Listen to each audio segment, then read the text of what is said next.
All right. Hello again, Avengers, and welcome to another exciting daily vlog. This is Daily Vlog 2025, number 262. And today, we got to talk about Critical Role. Hold please. So, Critical Role had, I believe, their first live Twitch game in years. I think it might be all the way back, like episode 40 something, back in campaign 2 was the last time they actually played D&D live on Twitch. Now, they do live shows at conventions and the things like that, but those aren't actually streamed live to Twitch. They are recorded and then broadcast later. So I was super excited to see an actual live Twitch show from Critical Role. And then it was revealed that it wasn't going to be Critical Role playing Dungeons and Dragons. It was going to be a charity event for a new partner for the Critical Role Foundation. This one, I can't remember what it's called, but they help promote women in STEM fields effectively, I believe, or women in technology fields, something around there. If you're not familiar with the term STEM stands for science, technology, and two other things. Basically, here, I'll even look it up because I can't remember what it means. Really?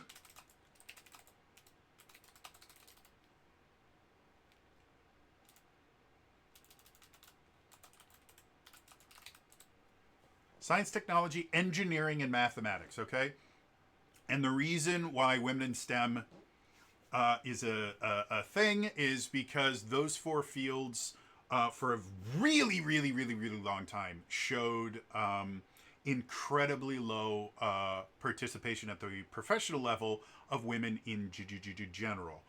The vast majority of Scientologists. Let's try this again. The vast majority of scientists were men for a very long time. The vast majority of people in tech fields in general were men. The vast majority of engineers were men. And then the vast majority of people in like high-end math, not like math teachers, but actually like applied math and things like that. They were all men. Fun fact, math teachers are significant, well, teachers in general are significantly more heavily weighted towards women. But that has not been common for an extremely long time. Teachers for the longest time were almost exclusively men. And then I think it was in like 50s, 60s-ish, we started seeing this kind of shift. And now education in general is populated mainly. I don't know mainly. I don't know the percentages anymore. They've been fluctuating, but majority of educators and people that work in education tend to be women. So anyway, so it's a charity event for this new charity that's partnering, or that Critical Role Foundation is partnering with. It's great. And it wasn't going to be the Critical Role cast playing. It was going to be basically all of the 90s stars that I used to watch growing up. The original cast was going to be Will Friedle, who already has a long history of Critical Role. Jodie Sweetin, who played Stephanie Tanner on Full House and then on Fuller House years later. What was her name?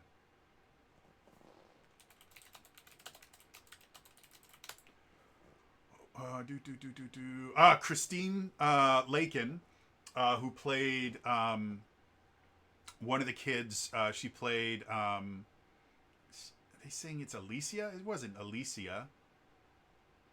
She played one of the kids on Step by Step. Originally, God, God damn it. My brain is not working right now, guys. Okay. So originally, Danielle Fishel was supposed to be playing as well, but they mentioned that night she got some sort of injury, I believe, on her leg, something like that. I don't know. And so she had to step out. So instead, um,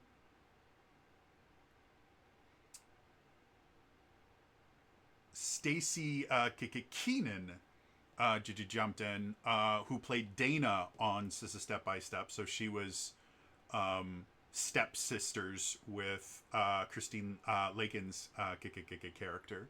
And that was cool. And actually, Stacey Keenan is no longer professionally acting. She went and got a law degree and is now uh, what's it called, bar licensed and practicing law in California. So that's really really cool. Um, and then we had Ashley Johnson because she also in the '90s was on these TV sitcoms. Um, and then the final person was Ryder. What's his name? Ryder Strong. I thought so. I just for some reason Strong seemed weird. Who was Sean on Boy Meets World. So I was massively excited because a bunch of people that I really, really enjoyed were going to be playing, and it looked super, super fun, and they're going to be playing Daggerheart, which I really, really enjoy. And so I sat down to watch it, and oh boy, we got to talk about this. So first things first, I was unable to watch the entirety of it because for whatever reason, I started having a massive panic attack shortly after the break. And it got bad enough. I had a seizure last night. Like it was really, really bad. And so I don't know how much of the end that I missed, but so if all of this was addressed at the very end, you'll I apologize because I'm not going to be able to get to see the end until it comes to YouTube. If it comes to YouTube, I'm assuming it will sometime. But yeah. So let's talk about let's talk about the good things. They're all really lovely people. And as far as I could tell, they all look to be having a lot of fun. That's about. Oh, and they raised a lot of money for charity, which is wonderful and amazing and lovely. And they auctioned off a bunch of other things. Let's talk about the slightly less fun things. So, the first things first. The adventure that they were running, it was called TGIT. If you don't get that reference, in the 90s, there was a programming block called Thank God It's Friday, or TGIF. And Full House was on it, and Boy Meets World. It was really, really popular. It had some of the most popular sitcoms of the decade in TGIF. In fact, I actually want to see. I want to see. Oh yeah, Family Matters was in it. There was so many other thing. Just trying to see if I can find an actual list of the stuff that was on there. Okay, so yeah, TGIF apparently started in the mid '80s. Oh, it was called ABC Friday Night, and then so the actual TGIF started very late '80s, and it was Full House, Family Matters, Perfect Strangers, Just the 10 of Us, and then afterwards 2020, which wasn't, I don't believe, was part of the TGIF, but it was the thing that happened after it. And as it went on, things changed a little bit. Family Matters started moving up. Step by Step got added. Boy Meets World got added. Dinosaurs was in there. And then there were other things that didn't last anywhere near as long. Things like Hanging with Mr. Cooper, Sister Sipster, Clueless, Sabrina the Teenage Witch, stuff like that. So, anyway, so they named the adventure TGIT. Thank God it's Thursday. Funny.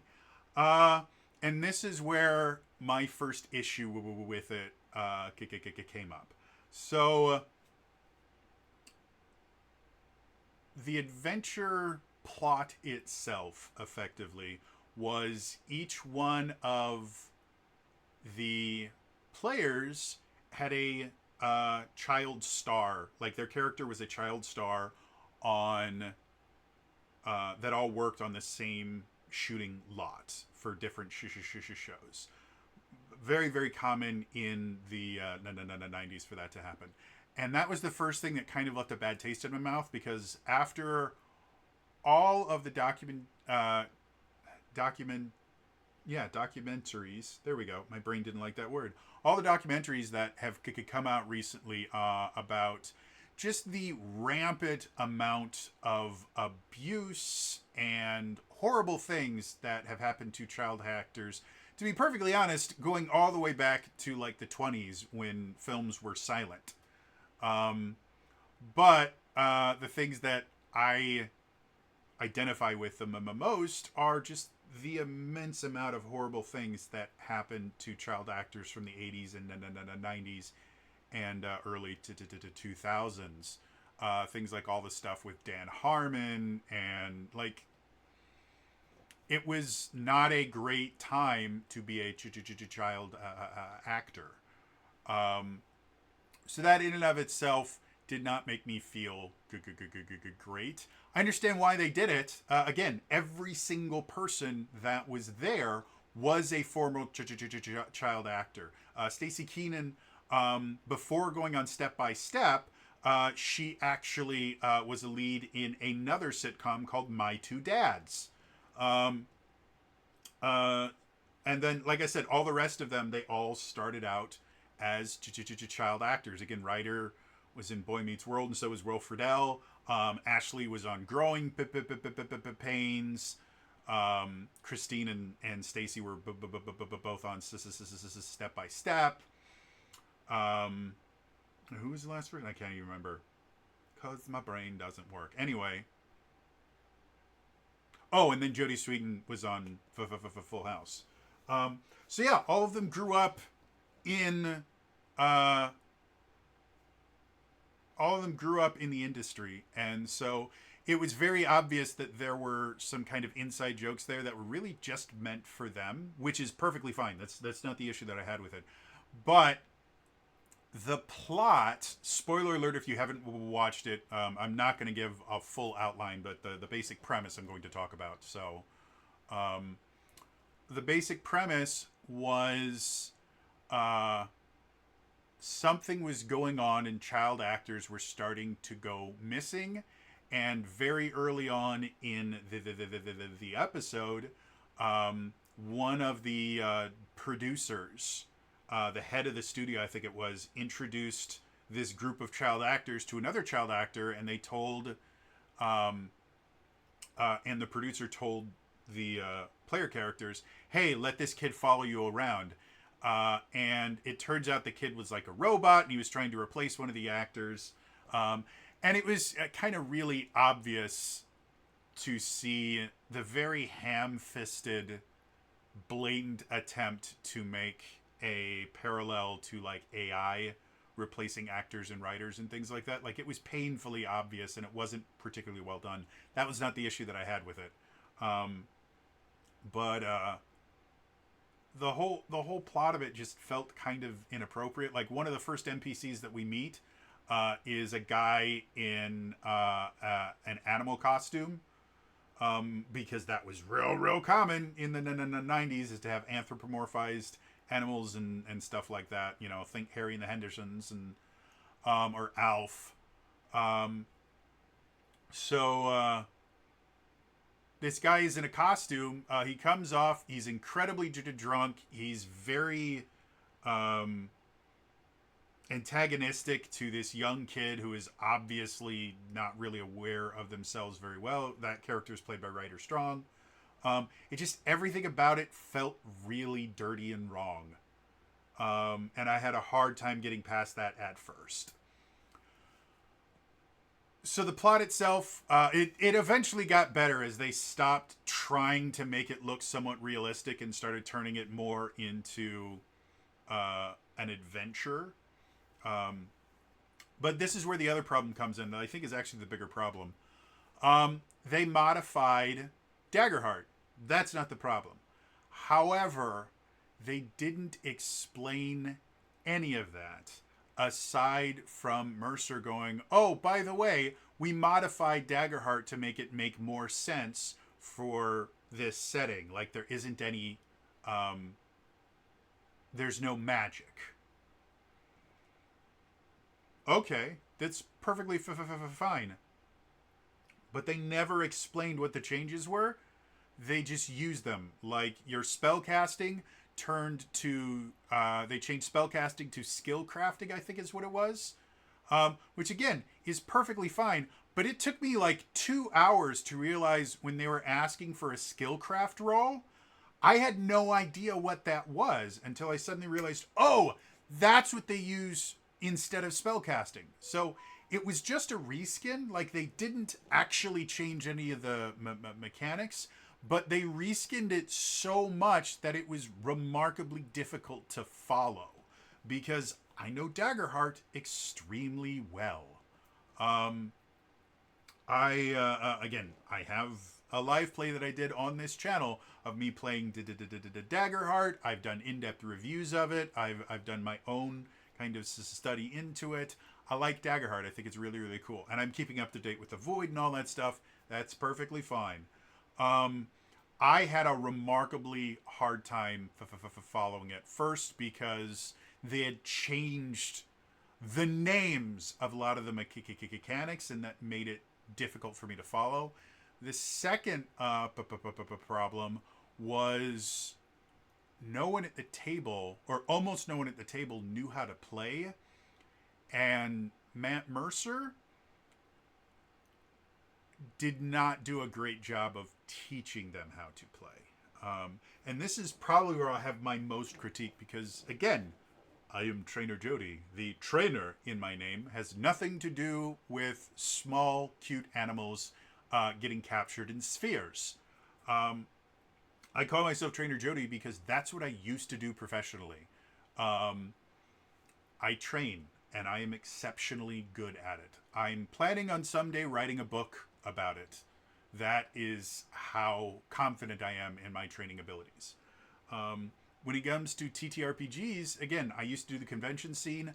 I ran beginner tables constantly. That was what I did when I ran friendly local game store.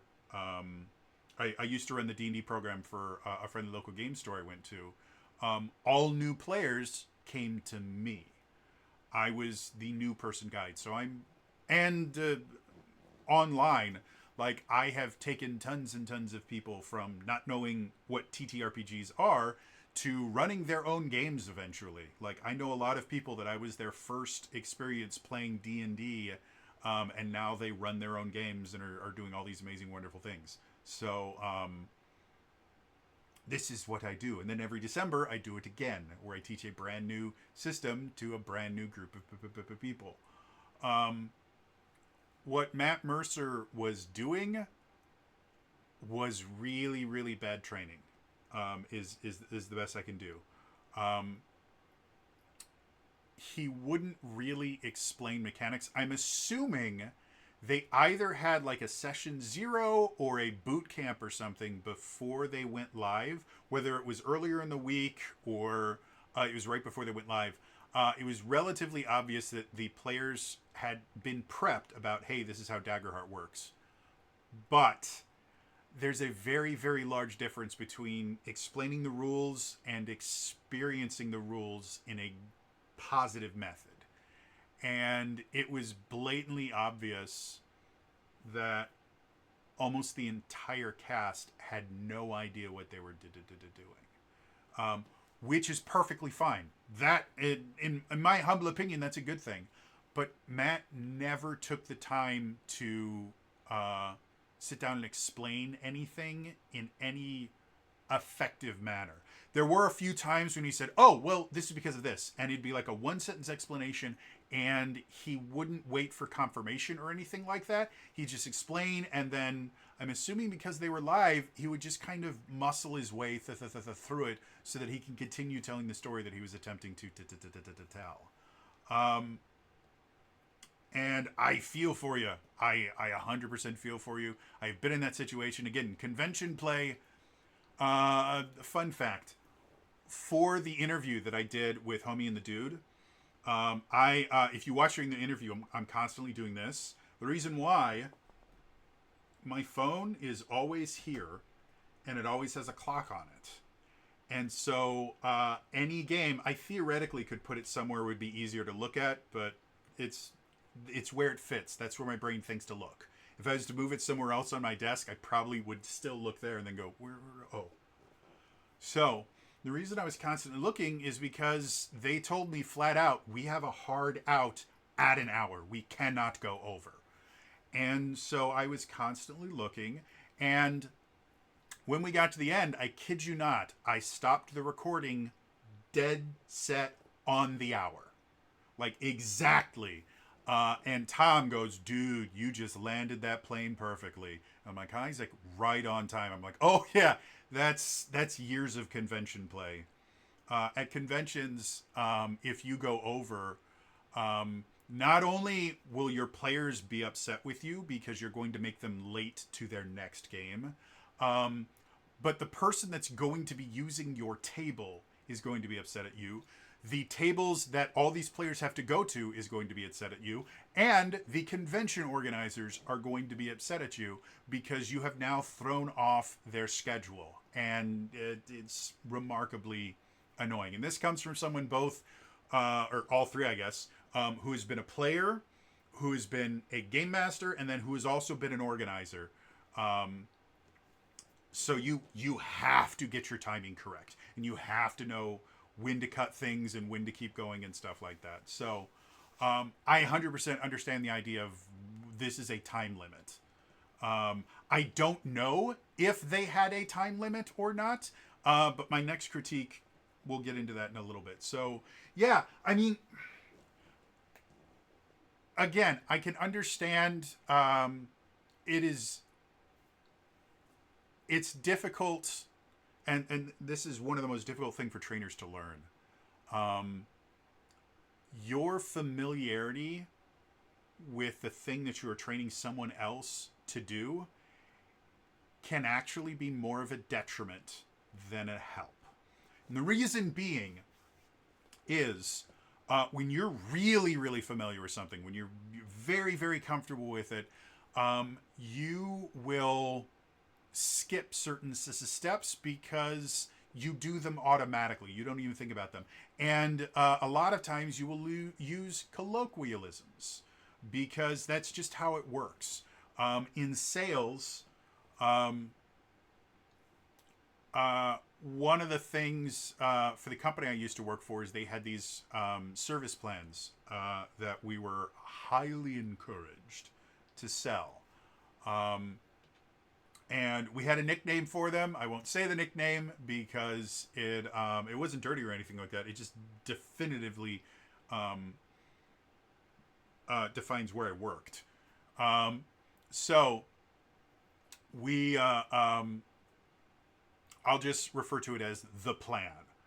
That's not what we called them, but so when we were talking to each other, it's like, "Oh, did you get the plan?" Which meant, "Hey, did you sell the service plan?" And I would see some of my salesmen ask questions like, "Oh, do you want the plan?" And customers would look at them like they were nuts because that particular word didn't mean anything to them. It didn't make any sense. I would, when I would train salesmen, I would go, "By the way, you cannot call it the plan. You cannot, even, to be perfectly honest, you can't even call it the name on the little pamphlet that we give them or something like that. the first time you pitch it to someone. And the reason why is that name doesn't mean anything to them. You could just as easily say, hey, would you like the Squeedoogle? Or how about, would you like the Fmurner? Like, that's all it means to them. It's gibberish. So you have to pitch it as, oh, by the way, we have this really great service plan. It does these things for you. And because you told me this, and this, these aspects of the plan would be perfect for you. They will actually deal with these problems that you identified earlier. Fun fact, that's how you sell things. You talk to the customer, find out what they actually need, and then find things that fit those problems. Trying to sell people things that they don't need is a pain in the ass, and it just creates customers that never come back. So anyway, Matt, when they would come up to something, he would never really explain anything. He would just go, okay, what'd you get? And a lot of the times the player would be like, 15. He's like, okay, with hope.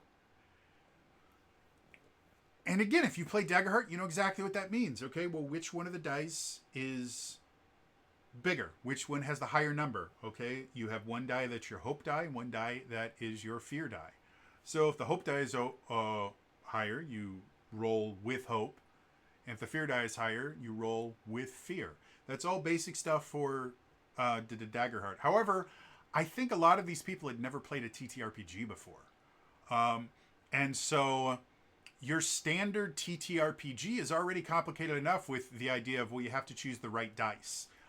And there were times when the players are like, oh, now you need to roll damage. It's like, what does that mean?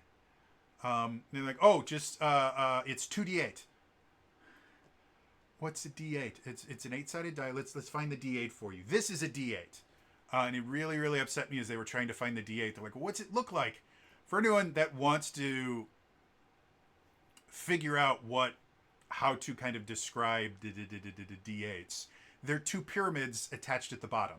That's what a D8 is. There's an actual name for the shape that I can never remember what it is, but they're just, people know what a pyramid is. And so it just looks like two pyramids stuck together at the bottom.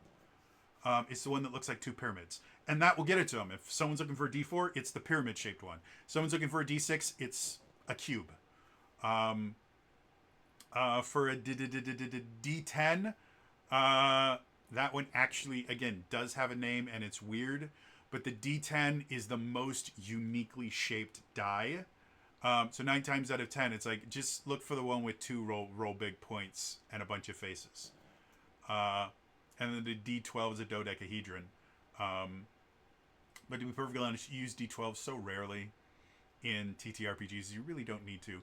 And 9 times out of 10, the D10s are actually easy to find because in most TTRPGs, you use them as percentile dice. And so one of the D10s will have 10s digits on it. And so all you have to do is like, okay, look for the only one that has a number higher than 20 on it. That's a D10.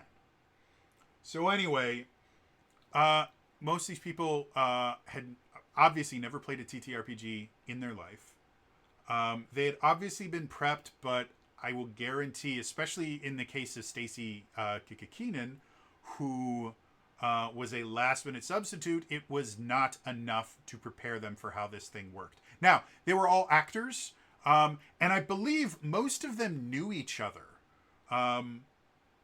So it wasn't like you just got random people at the table. Like, they all knew how storytelling worked, and they knew how to kind of play off each other. So that stuff went relatively well. But whenever it came into something mechanical, Matt would never take an adequate amount of time to explain how things work. Like, the first time he goes, okay, I'm going to have you roll. I do this in every single one of my new games that I run. The first roll of any campaign, any mini campaign, anytime I'm teaching a new system, it's always going to be, okay, let's get our first roll in. So I'm going to ask you to make this particular roll. The way you do that is you take these dice, you roll them, you add this number to it, and I will explain the entirety of the process. And the most important part about that is I will actually slow my speech down. This is actually a tip that I got years and years and years ago, when I was first getting comfortable on YouTube, is the idea that I used to work really, really hard to get all of the verbal tics out of my videos, things like ums and ahs and pauses and things like that. One of the easiest ways to remove them is to slow your rate of speech down. Doesn't have to be significant, but we're so used to just talking so fast and everything is going so fast that your brain works significantly faster than your mouth does. And so your brain is going a million miles a minute and your mouth is doing everything it can to keep up with it. And because of that, you start tripping over words, and you also start adding these pauses and things because you have to kind of rewind your mind back to where you were, where your mouth was. And so that's one of those things. If you manually slow the rate of speech, not to a huge noticeable difference, but just going a little bit slower, which is something that you learn to do in broadcast television in general, because speaking too fast makes it hard for people to understand you.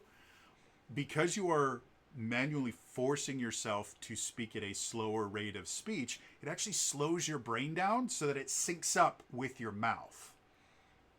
So, when you are explaining things for the first time, you need to slow down a little bit and explain very clearly. Okay, I want you to do this. You take these specific dice, you do this, make the roll. What did you get on there? Okay, and now we're going to add, and you take step by step by step. And by doing that very slow, very precise, and doing it in front of everyone, you have just taught every single person at the table how that particular system works. And every time a new system is introduced, you have to do that again. The ranged mechanics. That's one of the things that can trip up a lot of people, whether you've played TTRPGs or not. Is, well, what's very close versus far versus very... This doesn't make sense. It does. They just use those terms instead of specific length measurements because it allows for a little bit more fluidity. But if you don't know what that means, like to me, I might consider my monitor very close to me, or let's just say close to me, because it's outside of my reach, but I'm now touching it. I would consider that close. That's not close. In Daggerheart, that's melee.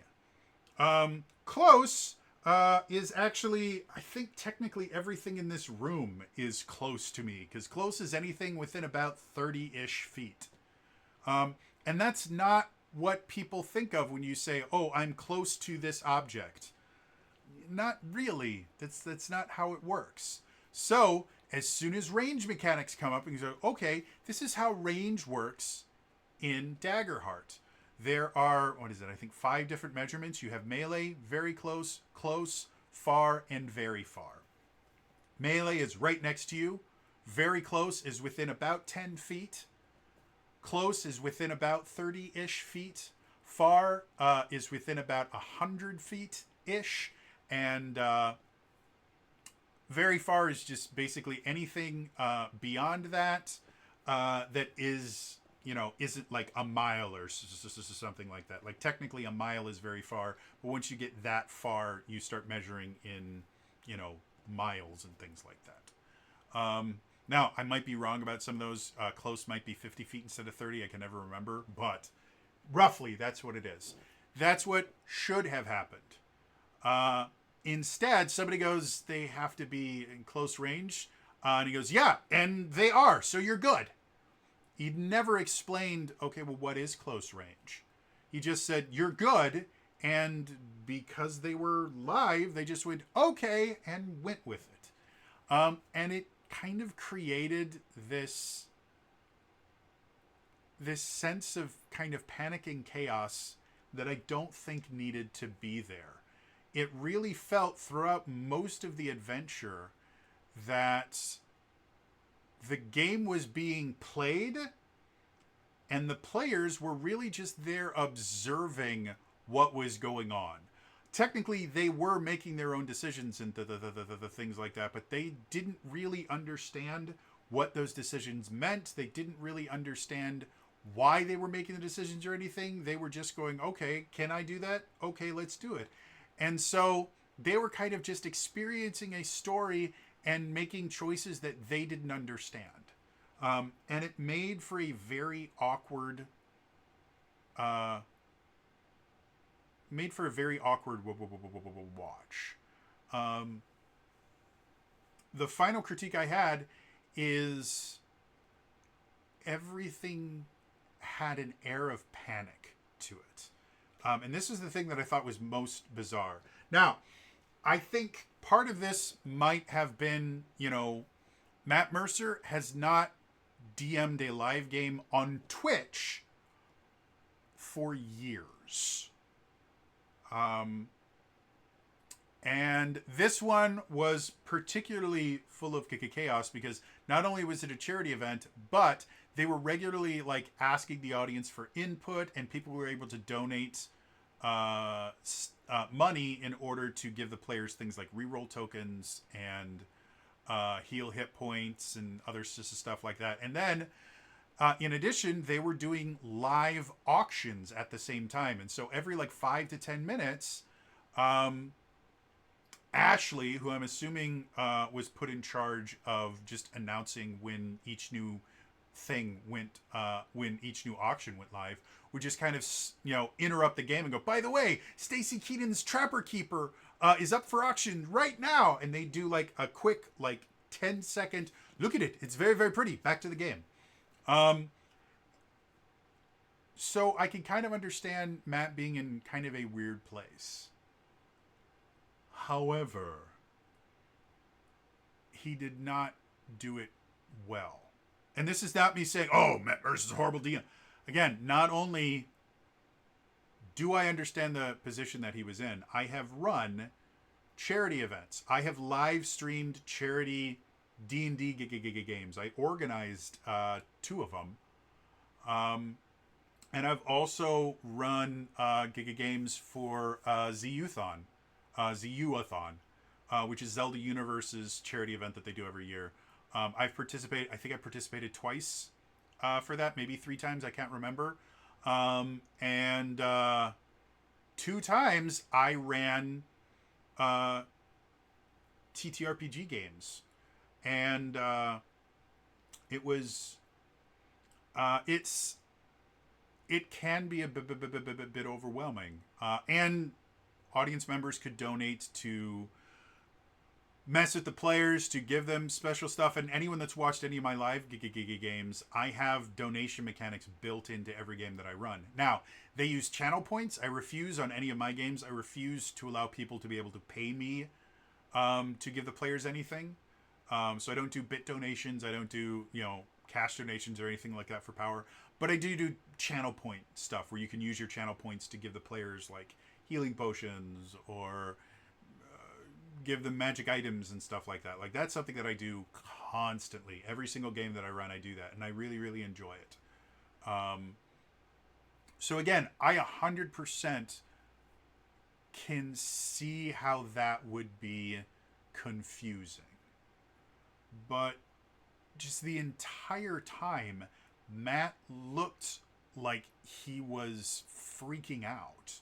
You could see this look of panic in his eyes almost the entire time. And that's not the Matt Mercer I'm used to seeing. Most of the time when he sits behind that DM screen, he is in complete control. Good example from my life. My first girlfriend, my first relationship was not a healthy relationship in any way, shape, or form. The girl that I dated, in my humble opinion, was not a nice person. She, I believe, legally, she was a pathological liar. And the thing about the relationship was I was extremely passive and submissive in that relationship. I was just happy I had a girlfriend. Because again, I had been an outcast to society my entire life. Girls had told me on a regular basis how unappetizing I was, unappetizing the idea of dating me was. Over and over and over and over and over again, I was kind of rejected for relationships to the point where I just stopped asking. Like I just kind of figured that I was just going to be single for forever because I was not dateable material.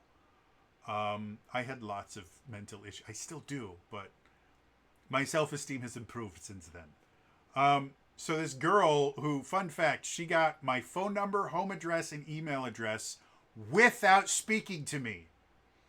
She stalked me into a relationship. I didn't put two and two together. I was just happy to have a girlfriend. And so, for lack of a better term, like, she controlled the relationship. Anytime we were together, she made the majority of the decisions. And it wasn't because she was forcing me to do things that, I mean, she was, but that's a completely different story. I just, like, most of the things that she wanted, I didn't have a problem with. Like, you know, where do you want to eat, honey? Oh, I want Chinese food. I like Chinese food. Okay.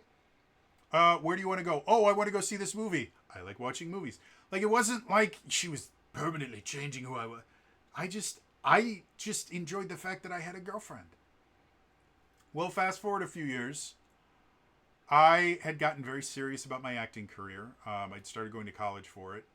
And I came back and I worked with this community theater group that I had worked with a ton. I think I'd done like 6 or 7 shows with them. I loved them to death.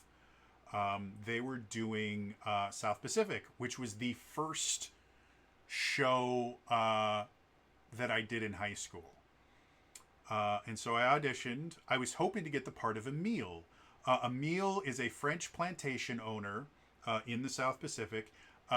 He's an older gentleman. If I remember correctly, he's like in his 40s or something like that. And the reason I liked him was, first of all, I get to use a French accent, which is fun. A French Polynesian accent, which is an even more interesting accent. Second of all, he's a baritone. He has this beautiful song. He has a couple really, really beautiful songs. But the one that I still remember to this day is called This Nearly Was Mine. And it's this lament after he's trying to get together with the female lead, Nellie. And things happen in the show and she leaves. And he sings this lament, you know. One dream in my heart, one vision of paradise, one vision of paradise, this nearly was mine. It's just a beautiful song. That's the part I wanted. That was not the part I got. I was young. I think I was 18 at the time, so I was young. Aging me up to 40 was not impossible. I had done it many times before and would do so again. But they had other people, because this is community theater, adults were auditioning for roles. So like, no. There's another lead, Lieutenant Cable. Lieutenant Cable is a tenor. But Lieutenant Cable falls for this girl named Liat. And they thought it would make things easier because in the show, they sleep together and they're supposed to kiss and stuff like that. And because it's community theater, they're like, well, wait, you have a girlfriend and she was interested in being in the show. So, well, what if we cast you as Lieutenant Cable and we cast your girlfriend as Liat? And then you guys will be really comfortable and you can do the kissing scenes and all that stuff and nothing will be awkward.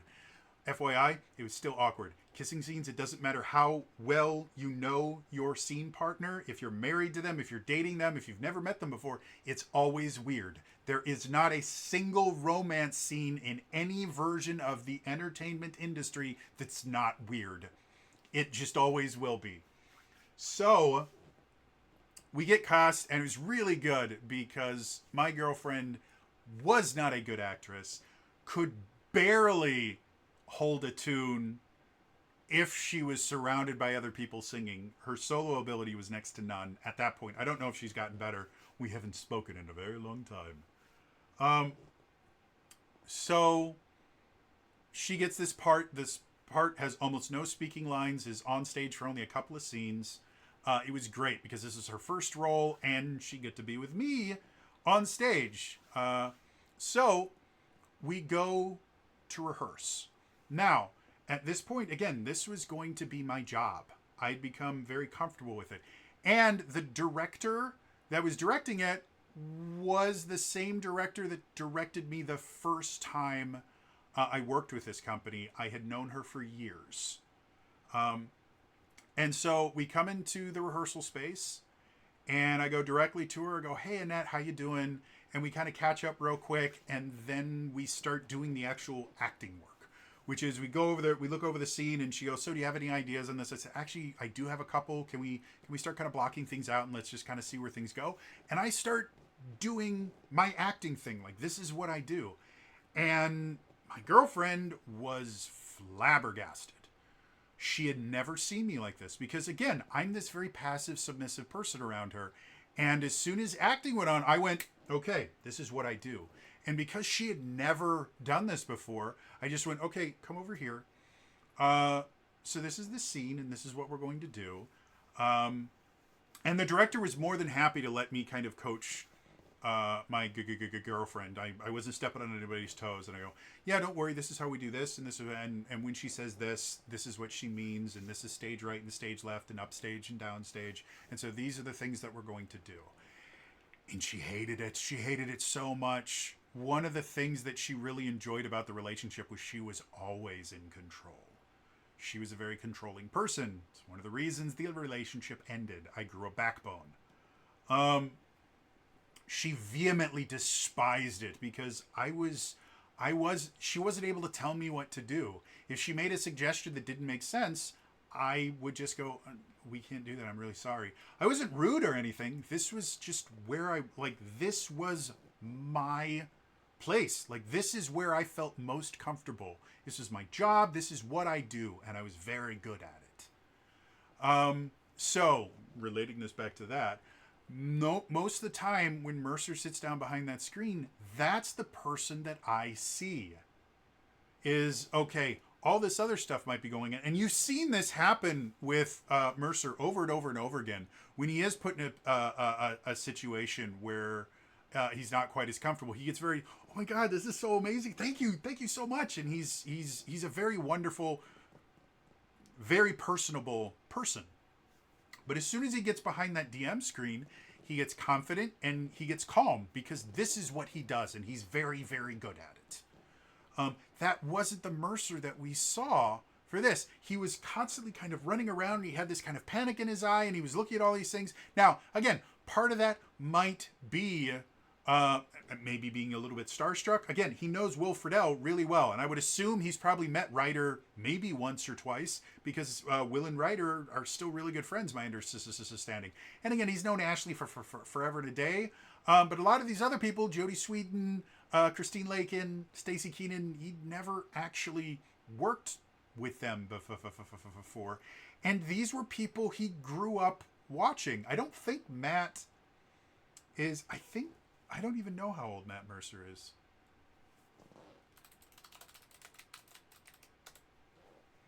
'43. So yeah, he's not that much older than me. Wow, that feels weird.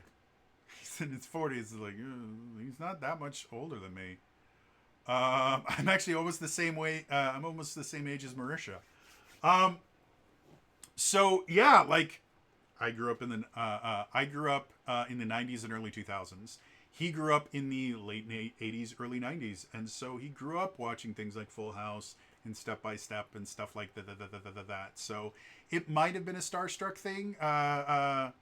Again, despite the fact that he is an actor, and a lot of people are starstruck when they meet him because he's a very famous voice actor, it doesn't mean that actors don't get starstruck. It does happen. So that's a distinct possibility.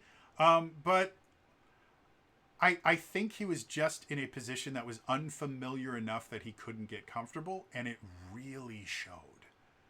And again, my thought is I feel like they had a time limit. 9 times out of 10, Critical Role goes until it's time for the story to be over. That's how it works. But for whatever reason, again, the fact that Matt was constantly pushing forward, he wasn't explaining anything, and he just looked panicked the entire time.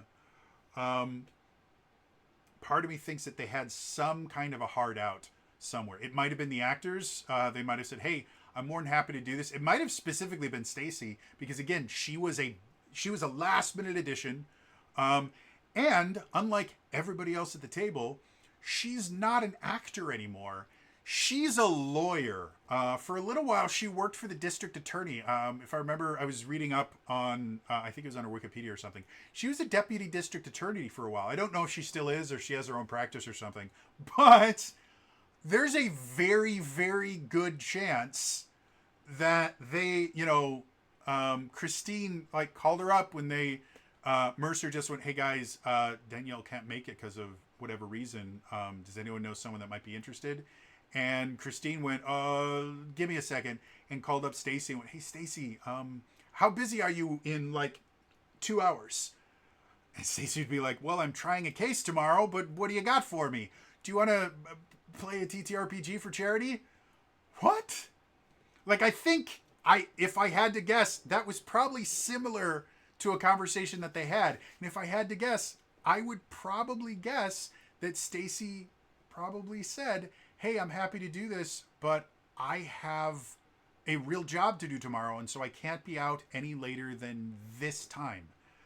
So my assumption is they had a hard out, whether it was specifically for Stacy or it's for the rest of them, because as many people are aware at this point, actors do not have easy jobs either.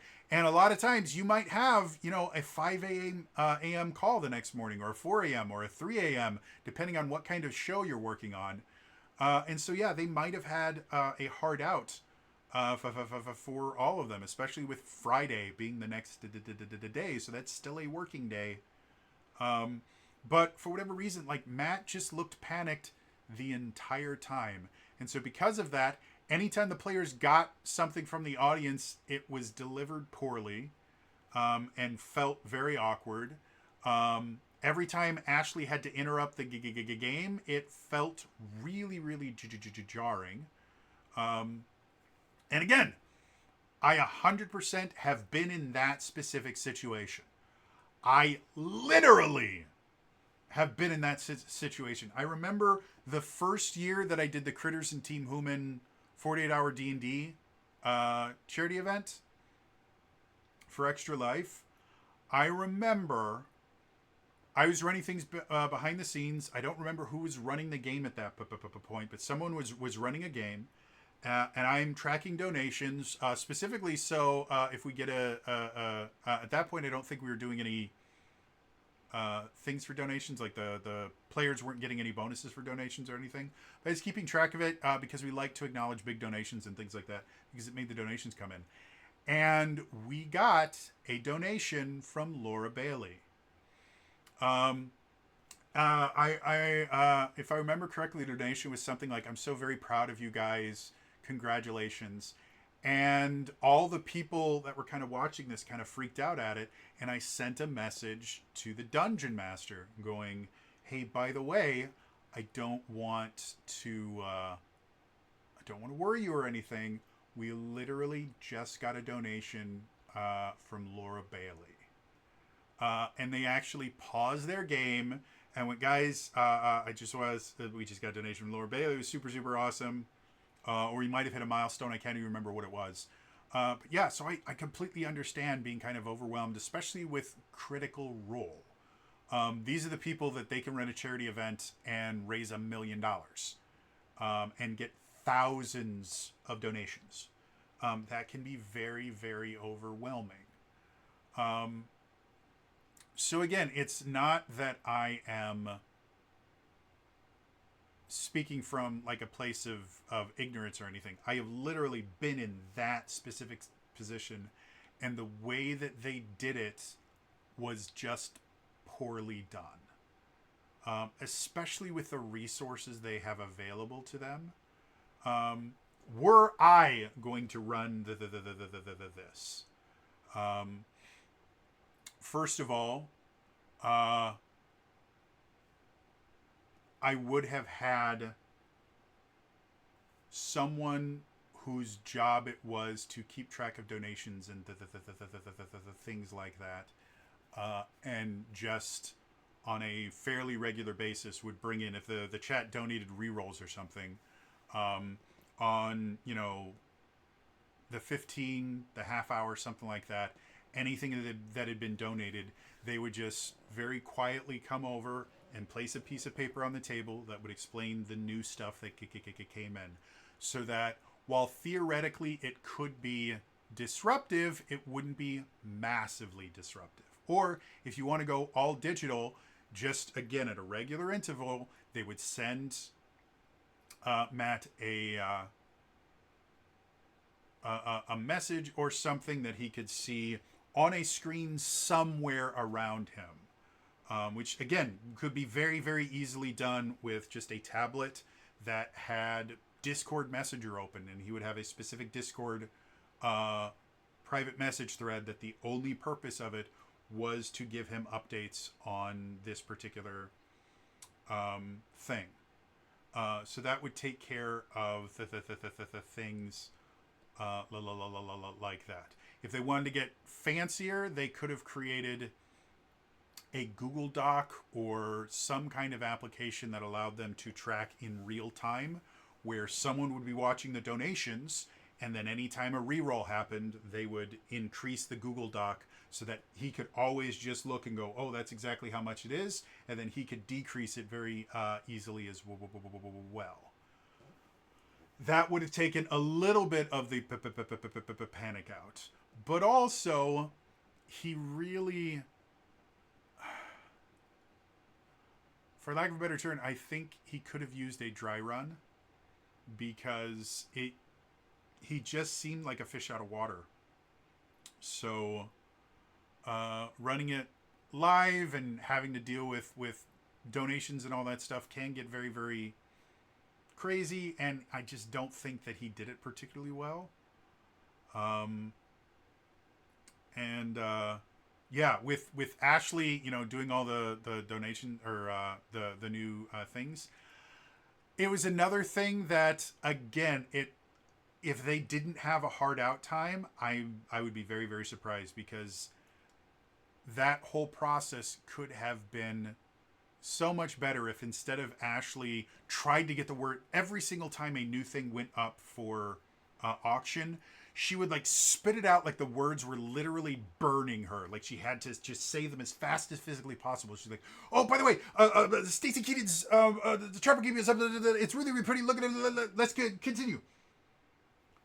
And it's not a good way to do it. It disrupts the game. It disrupts the feeling, and everyone gets really, really awkward. Again, I've done this thing before. The best way to do it is don't make it out of, oh, I've got to get this in row. Make it seem like every single time a new thing drops, you plan to have it drop at that specific point in the game. It wasn't because they donated a lot. It was just, nope, this is where it's supposed to be. And you treat it as such. You know, you're doing the things and you're rolling, and, oh, new auction comes up, and you go, by the way, I really liked how you keep your cards in your Trapper Keeper, Stacy, and I bet you guys would like it too. Right now, you can bid on Stacy Keaton's Trapper Keeper, the Trapper Keeper she used right here, signed by the entire cast. Back to you, Matt. Just something as simple as that. It doesn't take, like, my pitch didn't take any longer than her going, by the way, guys, this is but mine felt significantly more rehearsed. Mine felt significantly more natural, and therefore the audience is going to react, and the other people at the table are going to react to it differently. Every time a new auction came up, everyone panics, like, oh my god, we have to sell this, pick it up and then say, oh, and they're really pretty and sexy. Everyone was so panicked about it, and I don't think it helped them in any way, shape, or form. If you're going to do something, do it. Don't just, by the way, this is the thing, back to the game. No, interrupt the game 100%. Just go, by the way. Even, like, I would even have a code phrase with Mercer where it's like, anytime I go, by the way, that's going to be my indication that a new auction is come up, and it'll just feel really known. It's like, by the way, and as soon as the audience hears that, they go, ooh, another auction comes up, and everyone at the table is going to go, oh, another auction's come up, and it becomes very comfortable. But that never happened. It was always, this is up, and it has to do the back to the game. I mean, it was like they had hostages or something. It was so awkward, and I couldn't figure out. And again, I think a lot of things. I don't think there's a single one problem that led to all of these things. I think the fact that Mercer's not streamed live on Twitch in years probably changed how he felt. As much as, well, he plays live games all the time at conventions. Yes, but it's very, very different with a live studio, a live audience in front of you than it is when there isn't an audience, but there's words on a screen flashing very, very quickly. Especially when you think about all the times that Mercer's done something, and then not only has all the words turned very, very bad very, very quickly, but for the next like 2 weeks, the entirety of his social media is taken up entirely with people yelling at him for something that he did. I believe they've mentioned in interviews before that, especially in some of the early days, like he was really, really worried when he was playing live because if he got a ruling wrong, he found out about it instantly and would have to deal with it for days, if not weeks. And that wasn't fun. It created a lot of anxiety for him. It's one of the reasons they like the pre-recorded thing, because he doesn't have to worry about that instant feedback. He can get lost in the game and then deal with the feedback later. So yes, I think that was a contributing factor.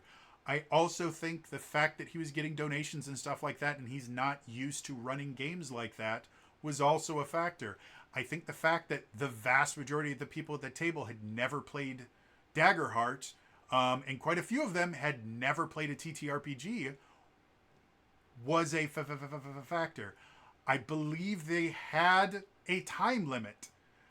And so that was a factor. And all of these factors turned what could have been a really fun session into this very panicked, awkward session that literally gave me a seizure. Like, it just...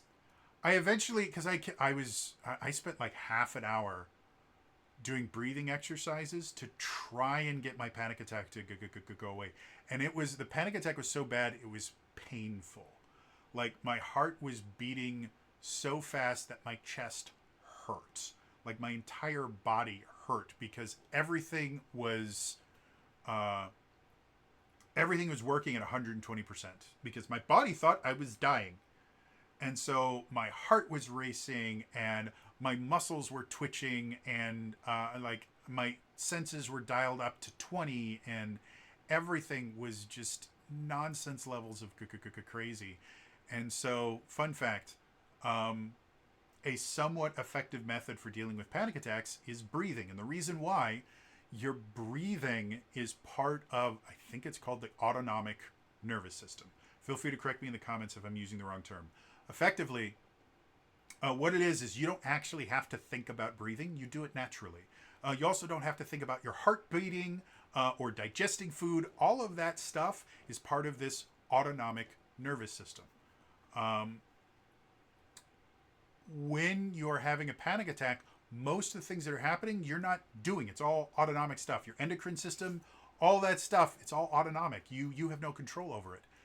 But breathing is a weird thing where while it is a part of your autonomic nervous system, you actually do have control over it. You can hold your breath, you can breathe faster, you can breathe slower. And so because of that, if you force yourself to breathe deeply and slowly, it actually affects the rest of your autonomic nervous system because it's all linked together. And so it will all it all has to work together. If one thing is going crazy and the rest of the system's not, it doesn't work. Things break down. And so by forcing yourself to breathe deeply and slowly, it can actually, it'll actually affect the rest of your autonomic nervous system. Now, it is not guaranteed.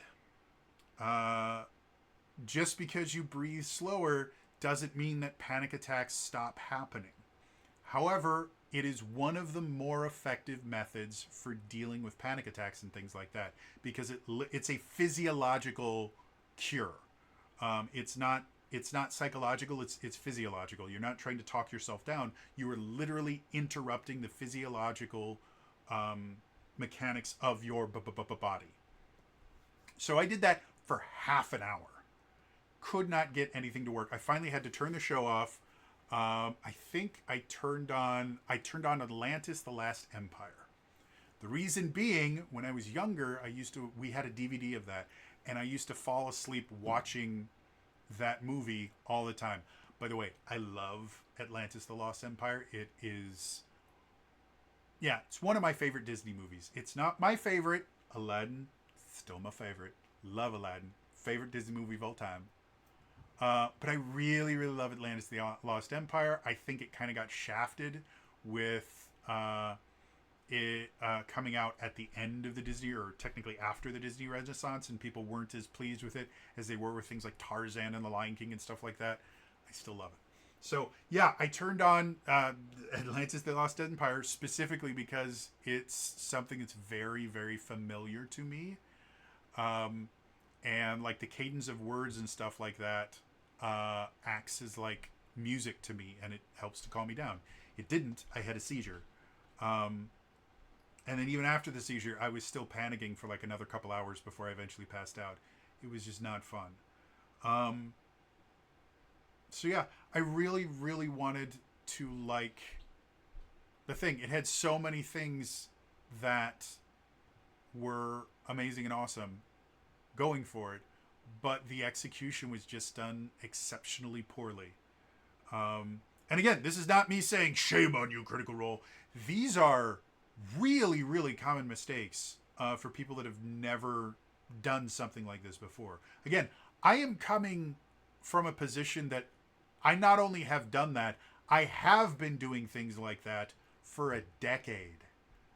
You know how Matt Mercer has been, running Critical Role for a decade? I have been running charity D&D games and running TTRPGs with live audience interaction for a decade.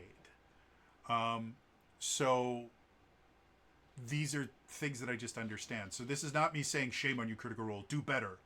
No, this was, you guys made some mistakes and it made it literally unwatchable for me. But if anyone from Critical Role ever watches this, what you need to do the next time you want to do something like this, first of all, there's a phrase in theater: the audience doesn't have a script.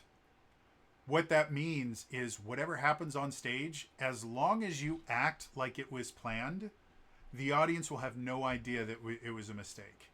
Even for a show like West Side Story or Wicked, where the audience literally knows every single word, every single note, if you do something confidently, the audience's response is going to be, wow, I never thought they could do it that way. That was a really bold, interesting choice. And not, oop, they screwed up. As soon as you start giggling or making a face of, oh, that didn't work, then the audience is going to know that it wasn't working. So that applies to these live telethon style shows. Don't make, you're going to be announcing things regularly. Every time you announce it, it is planned. Doesn't matter that it wasn't supposed to happen then. The audience think it was planned, and come up with something that makes it feel like this is a normal part of the game. We're not stopping the game to do something completely different. Nope, this is part of the game. The same with anytime you get donations that give them new stuff, or the audience causes something to happen. It's all planned. The audience doesn't have a script. That was probably the biggest thing, is everything looked so panicked and so awkward. And then the other thing is you need to teach the game. You have to teach the game. Every time you have, not even like a brand new player, just someone that maybe hasn't played for a while, or you're doing something that might attract a new audience to it, like inviting all these 90s stars on, you need to explain the game. It would not have increased the runtime at all to, instead of just muscling through it, the first time it happens, explaining slowly and securely, and then it would have fixed problems later on that caused the game to kind of gum up. Prep work is always going to be easier than fixing problems as they happen. You know, preventative maintenance is always better than fixing broken things. So yeah, interested to hear from you guys. Did anyone watch it?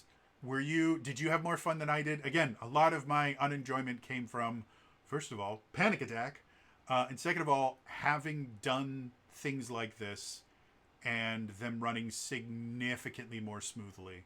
But like I said, what do you guys think? Do you think I'm being too harsh? Do you agree with some of my critiques? Let me know in the comments down below. Otherwise, again, it's all for me today. I will see you guys next time. All right? Bye-bye.